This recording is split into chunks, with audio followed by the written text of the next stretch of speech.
2年前啊 ，DJI 咧就第一次發布咗佢哋第一樣嘅收音 device， 就係呢個第一代嘅 DJI 咪啦。咁由於佢嘅體積啦、小巧便攜、創新嘅充電盒設計啦，同埋一個功能齊全等等嘅特色啊，咁所以由嗰時開始，呢個 DJI 咪咧就一直成為咗一眾嘅 content creator 啦最常用嘅無線收音咪啦。咁而事隔2年之後啊 ，DJI 咧終於都推出咗全新嘅第2代 DJI 咪啦。咁究竟呢個 DJI 咪2可唔可以繼續成為最值得入手、最方便、最好用嘅無線咪呢？咁就等我今日喺呢條片度同大家分析一下啦。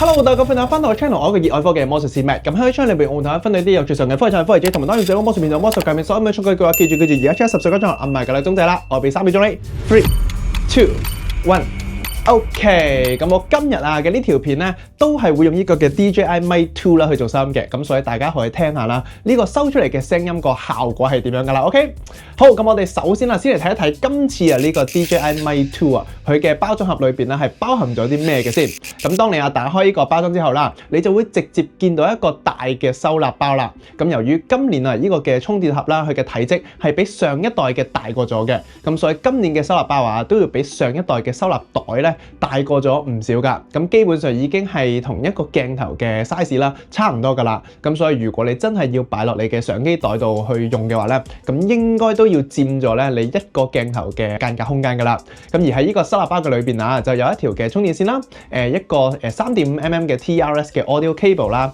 ，2個防風毛套同埋呢個最重要嘅充電盒嘅本體啦。咁而呢個充電盒裏邊佢就有2個黐住咗2粒磁石嘅 transmitter 啦，一個嘅 receiver 啦，一個 Lightning 同埋一個 Type C 嘅手機轉接頭啦。咁不過好遺憾嘅係咧，今年嘅呢一個嘅充電盒都係咧裝唔落嗰個嘅防風毛套同埋嗰個 audio cable 嘅。咁呢一點我自己個人咧就覺得喺使用上面真係會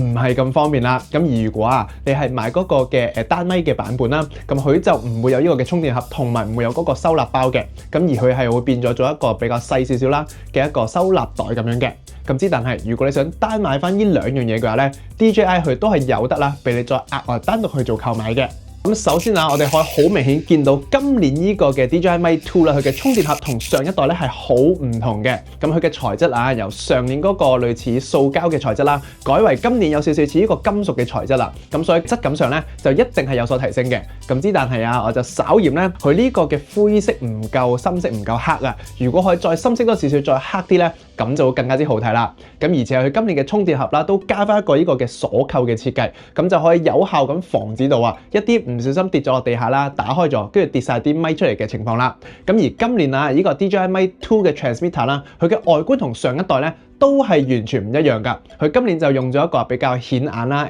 高調少少嘅透視電路板嘅設計嘅。咁的確係幾靚嘅望落去。咁但係我個人就覺得咧，呢一啲嘅收音嘅設備啦，其實係應該越低調咧，越唔顯眼越好嘅。咁而偏偏今年 DJI 就唔知點解啦，加咗一大堆嘅 logo 咧上去嘅，就連佢嗰粒磁石嘅2面都要印埋啲 logo 喺度。咁所以對於我呢啲唔係咁中意有太多 logo 嘅人嚟講咧，我就會選擇用一啲黑色嘅貼紙去遮住佢嘅 logo 啦，就好似我而家嘅呢粒磁石咁樣 ，OK 。咁而除咗呢個 transmitter 之外咧，今年呢個 receiver 佢嘅 mon 啦，都由上一代嘅0.95寸加大到今年嘅1.1寸，而且今年仲加多咗啦一個嘅轉盤喺隔離嘅。咁所以喺操作上面咧，尤其係當你要校一啲例如係增益嘅音量嘅時候，就會更加之方便、快捷同埋準確啦。咁關於呢個 DJI 咪2嘅一啲基本功能特色，例如係可以夾喺個衫領度用啦，又或者可以用磁石去黐住嚟用單獨去使用嘅續航時間大約有6個鐘加埋個充電盒嘅續航時間可以去到18個鐘又或者可以用 Lightning 啦或者 Type C 嘅轉接頭直接插落去手機或者電腦去使用。呢啲以前都有嘅功能咧，我就唔再多講啦。咁我喺呢度主要都會講下，我覺得佢今年其中一啲比較特別好用嘅功能嘅。咁首先第一個就係呢個嘅內錄嘅功能啦。咁我想講呢一個功能真係非常非常之重要啊！因為我相信啊，大家如果有拍開片嘅話啦，可能都會有試過，當你自己一個人啊拍完成條片啦，擺入電腦再睇翻嘅時候咧，先至發現原來成條片嘅聲咧都係有啲干擾嘅噪音啦，又或者可能根本個 receiver 咧就收唔到你呢個 transmitter 嘅信號。咁喺呢個時候咧，你就真係只可以重新再拍過一次啦。咁但係啊，如果你有呢個嘅內錄功能嘅話咧，就算啊你個 receiver 收翻嚟嘅嗰條聲啦，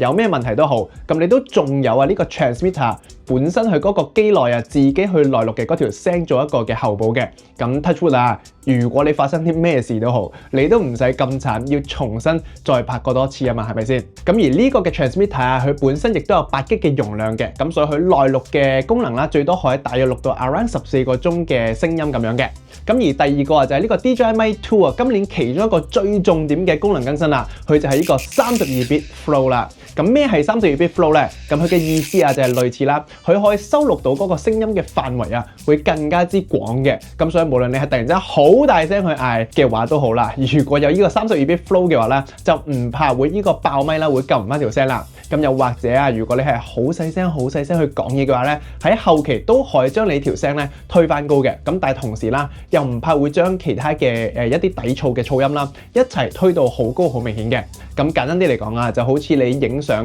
用嘅 RAW 嘅格式咁樣，你前期可以記錄到更加多嘅數據資訊，咁所以你後期啦嘅處理空間就會更加之大啦。好，咁我哋而家就嚟到室外去試下一個 DJI Mic 2嘅32bit Flow 嘅功能啦。Hello， 大家歡迎翻到嚟 channel， 我係個熱愛科嘅魔術師 Matt， 如果你仲未訂閱我嘅 channel 咧，就快啲而家去訂閱啦。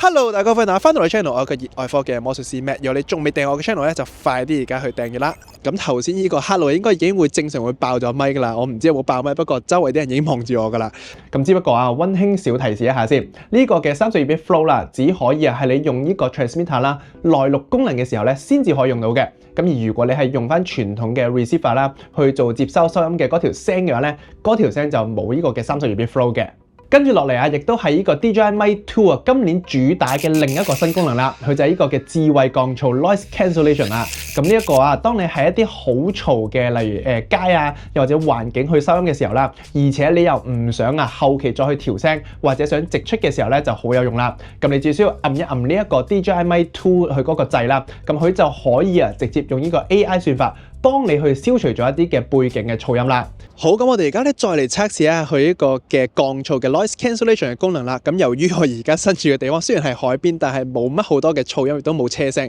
所以我就咧會自己播啲車聲去模擬翻嗰個噪音嘅。OK，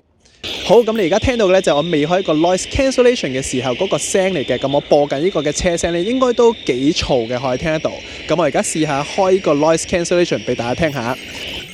咁佢就會而家咧就係開咗 noise cancellation 之後嘅情況㗎啦。咁大家可以聽下，開咗之後咧，佢嗰個聲係咪應該已經聽唔到啲噪音嘅車聲？咁但係啊，呢個嘅 noise cancellation 啦，我覺得啊，佢 noise cancellation 完嘅嗰條聲咧，就真係見仁見智啦。反正我自己就唔係好中意呢種處理過嘅聲音咁樣嘅，硬係咧會覺得聽落有少少奇奇怪怪咁。咁所以我自己應該就唔多會試用到呢個功能嘅。不過如果你有需要用到咧，呢一個都係一個幾好用嘅功能嚟嘅。OK。好，咁講到無線收音咪啦，就一定要測試一下佢嘅接收距離範圍俾大家睇下啦。咁呢個 DJI 啊，自己就聲稱啦，佢呢個 DJI Mic 2最遠嘅傳輸距離咧有呢個250米嘅。咁我哋就睇下實際使用嘅情況之下啦，佢大約咧有幾遠啦。OK， 咁我哋而家咧就再嚟試下呢個 DJI Mic 2佢嘅接收距離究竟有幾遠啦。咁我哋而家就試下一直向後行，睇下可以行到幾遠啦。OK， 呢啲無線收音咪咧，正常如果你正面對住佢嘅話咧，佢嘅信號係會好多嘅。Hello， 1 2 3 testing 1 2 3 testing。咁而家咧，我諗應該係差唔多100幾200米嘅距離㗎啦。大家可以睇下呢個位置咧，仲收唔收到嘅？我已經差唔多望唔到嗰個鏡頭嘅位置㗎啦。咁大家可以睇下收。咁我哋而家再嚟試下，如果背向嘅時候嘅距離測試啦。咁正常背向行嘅話咧，佢嘅接收距離就會短好多㗎啦。OK， 咁我哋而家可以試下而家背向行嘅1 2 3 testing。呢度有大約 around 20-30米嘅距離啦，唔知仲收唔收到啊？我而家繼續一路行。咁而家大約 around 去到100米嘅距離啦，我估100米應該已經收唔到噶啦。我哋再向前行多少少。咁呢個 DJI Mic 2啊，仲有一啲其他嘅實用小功能嘅，例如佢可以直接啦用藍牙同你嘅手機啦，又或者係你嘅 DJI Action 4啦、Pocket 3啦去做一啲嘅連接使用嘅，咁樣就唔使插多個 receiver 啦，就會方便好用好多啦。咁不過啊，我自己用我嘅 iPhone 啦，實際測試過用呢個藍牙連接去收音嘅聲啦，再同呢個用 receiver 去收音嘅聲去做對比啦，我發現咧係有少少嘅分別嘅，用藍牙收出嚟嘅嗰條聲咧係聽落去咧會差少少嘅。咁我而家咧就係直接用緊呢個 iPhone 15 Pro 啦，插咗呢個 DJI Mic 2嘅 receiver 透過一個 Type C 轉接頭連接咗之後咧，直接用 receiver 去收出嚟嘅聲音嚟嘅。咁大家可以聽聽呢個聲音嘅效果係點啦。咁我而家咧就係用緊呢個嘅 iPhone 15 Pro 啦，透過一個 Bluetooth 藍牙直接去連接呢個 DJI Mic 2嘅 transmitter 去做收音嘅。咁大家可以聽一聽呢個用 Bluetooth 去收音出嚟嘅效果咧，同頭先用 transmitter 連接 receiver 直接去收音咧，應該係會有少少唔同嘅。咁又或者啊，你可以將嗰個 receiver 啦 set 做同你嘅相機同步去做一個開關機。咁當你打開相機嘅時候啊，呢個 DJI Mic 2咧就會自動開機，咁樣你就唔怕啦，你會唔記得去開呢個嘅 receiver 啦。咁而當你閂相機嘅時候啊，呢個 receiver 咧都會自動一齊去閂機，去幫你慳翻啲電嘅。咁而且啊，今年呢個 DJI Mic 2啊，都有一個叫做相機推薦配置嘅功能嘅。咁佢就係啦，你可以直接喺裏邊揀翻你所使用緊嘅相機型號，咁佢就會自動啊幫你去設定一個 DJI 啊佢自己認為係比較好啦嘅一個收音增益嘅數值嘅。咁理論上嚟講啊，咁樣嘅話咧，佢嘅底噪都係會減到最少嘅。不過記得 set 完之後咧，你都要手動啊，再去 set 翻你嗰部相機裏邊佢本身自己嗰個收音數值嘅大細嘅。如果唔係嘅話咧，就好有可能會爆晒音噶啦。咁仲有，佢今年啊呢個嘅 transmitter 啦，亦都新增咗一個俾你翹線嘅位置啦。咁可以俾你將你嘅 lav mic 啦嗰條線啊翹翻入去，咁樣就唔會驚啦，因為唔小心拉扯到嗰條線啊，而搞到你嗰條線鬆咗啦，又或者甩咗出嚟，收唔到聲啦。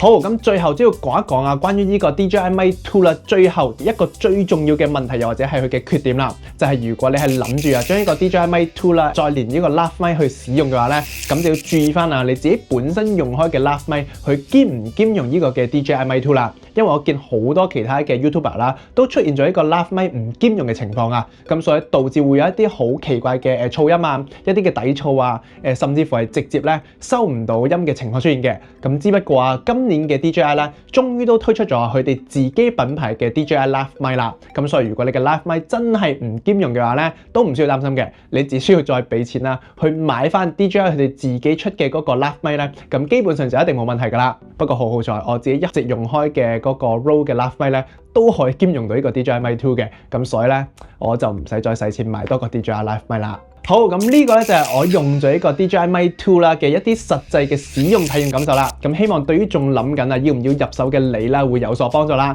咁喺我入手之前啊，其實我都有考慮過呢個嘅 Rode 嘅 Wireless Pro 啦，同埋呢個 Sony 嘅 ECM-W3 嘅。咁之但係啊，因為 Rode 嗰個嘅 Wireless Pro 實在係太大嚿啦，實在係有啲唔方便啊，所以咧我最尾就放棄咗。咁而 Sony 嗰個 ECM-W3 咧，因為佢冇呢個好重要嘅內錄功能啊，咁所以咧我最尾都係放棄咗嘅。咁然後最尾我就決定啦，入手咗呢個嘅 DJI Mic 2啦。咁而喺我使用嘅2個星期嘅時間裏邊啦，我都覺得佢真係幾好用，我都覺得自己冇揀錯嘅。佢真係可以話係咧，目前市面上面啊功能最齊全、最方便好用，而且咧仲要唔係最貴嘅一個無線收音咪啦。咁唔知如果係你嘅話咧，你又會揀邊一個嘅無線咪啦？咁歡迎啊你喺下邊咧留言同我哋分享下你自己嘅選擇同埋你嘅原因嘅。同埋喺走之前，記住幫我拉咗條片，同埋 subscribe 埋我 channel 支持下 ，OK？ 咁我就係一個熱愛科技嘅魔術師咩？我哋下條片再見